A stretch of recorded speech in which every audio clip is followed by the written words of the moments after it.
Saya Salsabila Syifa Abiah, NIM F1E1 19022 dari Prodi Sistem Informasi Universitas Jambi. Nah, di sini saya akan mempresentasikan tentang Physical dan Knowledge Company pada perusahaan PT HM Sampurna. Nah, untuk yang pertama, profil PT HM Sampurna. PT HM Sampurna Tbk yang lokasi kantor pusatnya berada di kota Surabaya, Jawa Timur tersebut merupakan perusahaan rokok terbesar pertama di Indonesia. Perusahaan yang biasa disebut dengan nama Hanjaya Mandala Sampurna ini merupakan perusahaan rokok milik Atria Group, Philip Morris International, yang merupakan pabrik rokok terbesar di dunia. Sebelumnya, PT HM Sampurna Tbk ini merupakan perusahaan rokok yang dimiliki oleh keluarga Sampurna selama kurang lebih 90 tahun dari berdirinya usaha. Selain di Surabaya, perusahaan rokok tersebut juga membangun dan meresmikan pabrik sigaret kretek mesin di Karawang pada pertengahan tahun 2014. Pembangunan tersebut diumumkan langsung oleh Paul Norman Janel selaku Presiden Direktur PT HM Sampurna Tbk dengan maksud memfokuskan tujuan ekspor.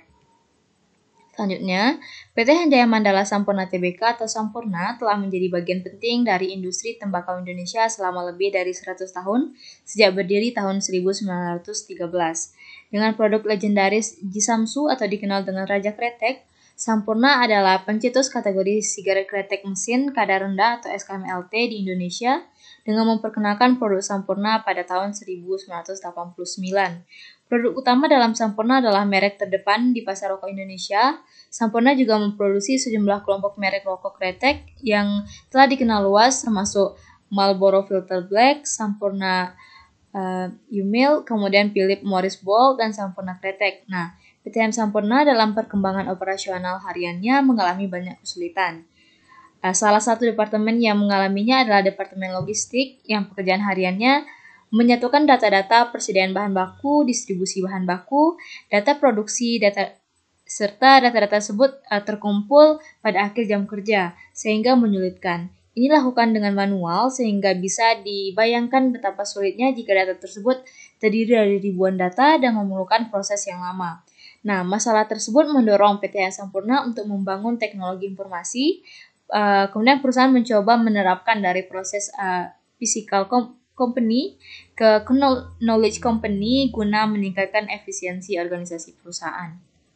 Nah, di sini kita masuk ke pembahasan tentang physical dan knowledge company. Yang pertama, physical company di mana aspek Psycho lebih memfokuskan diri pada pemenuhan pemasokan bahan-bahan mentah untuk diproduksi menjadi produk jadi yang dibutuhkan pelanggan. Nah, perusahaan harus memiliki kemampuan dalam menerapkan supply chain management untuk dapat bersaing secara efektif. Dengan kata lain, kerjasama antara perusahaan dengan mitra bisnis merupakan kunci sukses utama yang harus dapat dikelola secara efektif, efisien, dan terkontrol dengan baik. Selanjutnya ada knowledge company. Aspek Knowco lebih menitik beratkan pada usaha untuk menjalin hubungan antara perusahaan dengan pelanggan. Sehubungan dengan hal ini, kepuasan pelanggan atau customer satisfaction saja tidak cukup, di mana perusahaan harus mampu membuat suatu strategi dan mekanisme sedemikian rupa sehingga pelanggan menjadi loyal terhadap perusahaan atau customer loyalty. Nah, untuk bagian yang pertama ada supply chain management, di mana yang pertama di sini ada informasi aliran material. Nah, berikut merupakan gambar dari aliran materialnya, di mana aliran material pada PT HM Sampurna yaitu pada petani langsung ke perusahaan tanpa melalui tengkulak. Puluhan ribu petani tembakau semuanya sudah dikelola dengan bantuan TI, yakni sistem berbasis barcode, di mana barcode ini mengandung informasi dari petani berupa nama, luas petanya, jenis tembakau, dan varietasnya. Nah, di sini sistem informasi aliran material ini hanya terjadi satu arah, dikarenakan perkebunan merupakan milik dari perusahaan Sampurna sendiri. Berapapun hasil panen akan ditampung sepenuhnya oleh perusahaan, jadi para petani tidak menerima informasi apapun dari pihak perusahaan seperti jumlah pesanan tembakau dan lain sebagainya. Yang kedua ada informasi aliran produk. Nah, berikut ini merupakan gambar dari informasi aliran produk yang ada pada PT HM Sampurna, di mana strategi distribusi yang digunakan oleh Sampurna dalam mendistribusikan rokoknya menggunakan distribusi tunggal, yaitu melalui PT Panamas. Sedangkan dalam tingkatan saluran distribusi, PT HM Sampurna menggunakan saluran distribusi 3 tingkat, di mana distribusi tunggalnya yaitu PT Panamas menyalurkan ke dua perusahaan lain yaitu agen dan juga pengecer yang didistribusikan ke semua wilayah di Indonesia, bahkan sampai ke daerah-daerah maupun di pedesaan. Nah, kemudian yang kedua ada teknologi vehicle, di mana pembangunan fondasi sistem TI di Sampurna dimulai tahun 1992, sedangkan peralihan dari pola lokal area network atau LAN ke wide area network atau WAN dilakukan pada tahun 1995. Setelah itu, aplikasi bisnis korporat menjadi fokus perhatian berikutnya, di mana teknologi canggih sudah digunakan HMS di pabrik-pabriknya, mulai dari kegiatan operasional pabrik, mesin blending, hingga pengujian rokok, sudah menggunakan sistem robotika. Kemudian ada pengembangan jaringan infrastruktur dengan menambah koneksi ke kantor cabang, penjualan, dan pergudangan yang belum terhubung, yang jumlahnya sekitar 30 kantor. Kemudian ada perubahan lain adalah penerapan metodologi proyek untuk semua proyek TI di HMS. Dengan begitu, proses analisisnya tidak lagi menggunakan rasa, melainkan memakai data sehingga kualitas produknya bisa sama. Nah, selanjutnya ada application enablers. Kemudian di sini yang pertama ada penerapan ERP, di mana PT HM Sampurna ini menggunakan aplikasi ERP dari Oracle yang masih mereka gunakan hingga sekarang. Saat ini untuk mengintegrasikan sistemnya, penggunaan ERP dari Oracle itu mencakup hampir semua proses bisnis penting, mulai dari akuntansi, keuangan, manufaktur, hingga pengadaan barang dan juga manajemen barang jadi.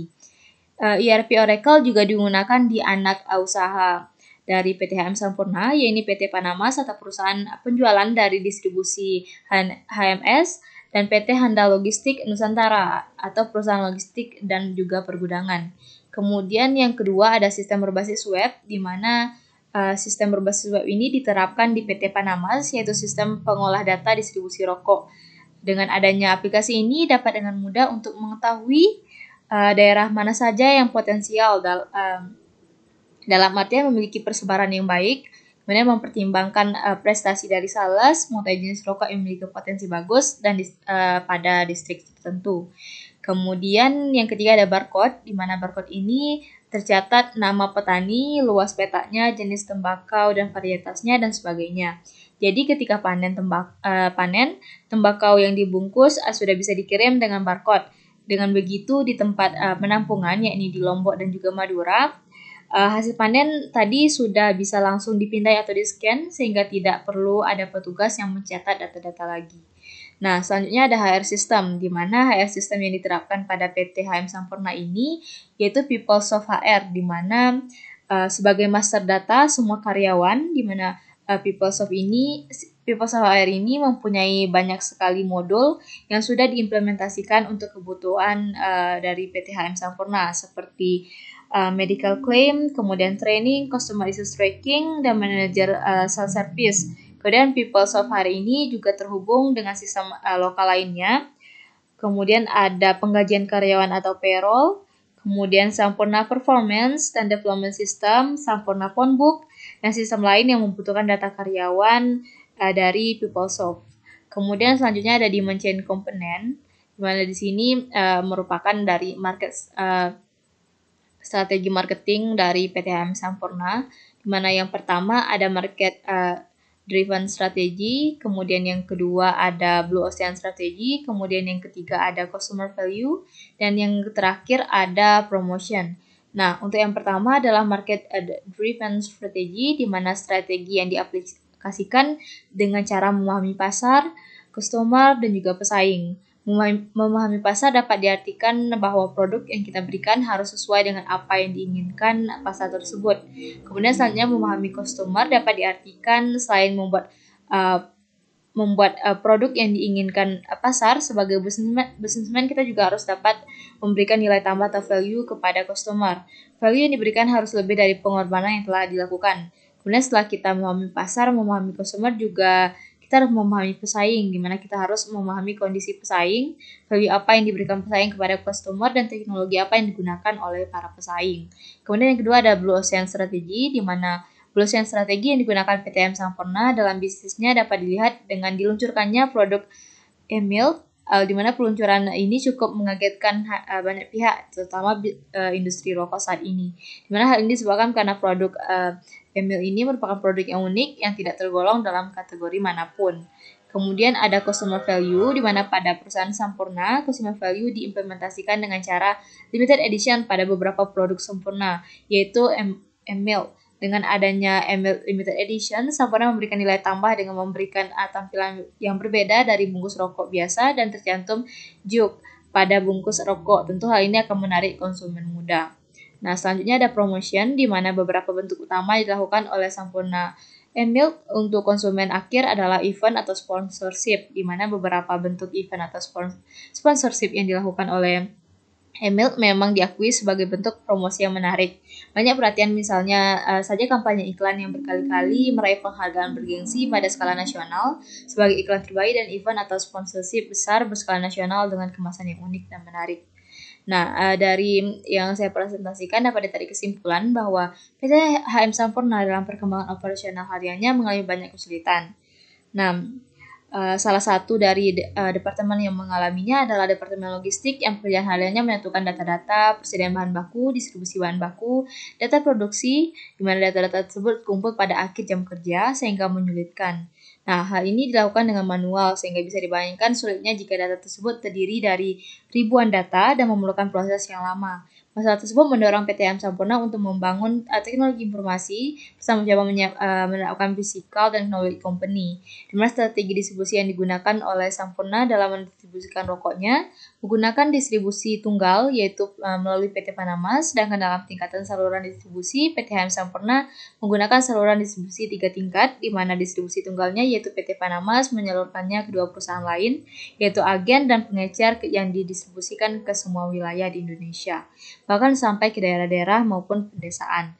Nah, PT HM Sampurna juga sudah menerapkan teknologi informasi pada setiap kegiatan perusahaan seperti pemanfaatan ERP untuk mengolah data perusahaan baik keuangan, manufaktur dan lain sebagainya. Kemudian PT HM Sampurna juga memiliki sistem berbasis web, di mana sistem ini diterapkan di PT Panamas, yaitu sistem pengolah data distribusi rokok. Kemudian puluhan ribu petani tembakau pada PT HM Sampurna semuanya sudah dikelola dengan bantuan TI, yaitu menggunakan sistem berbasis barcode. Di barcode tersebut sudah tercatat nama petani, luas petanya, jenis tembakau dan varietasnya, dan lain sebagainya. Nah, dan sekian dari saya tutup. Wassalamualaikum warahmatullahi wabarakatuh.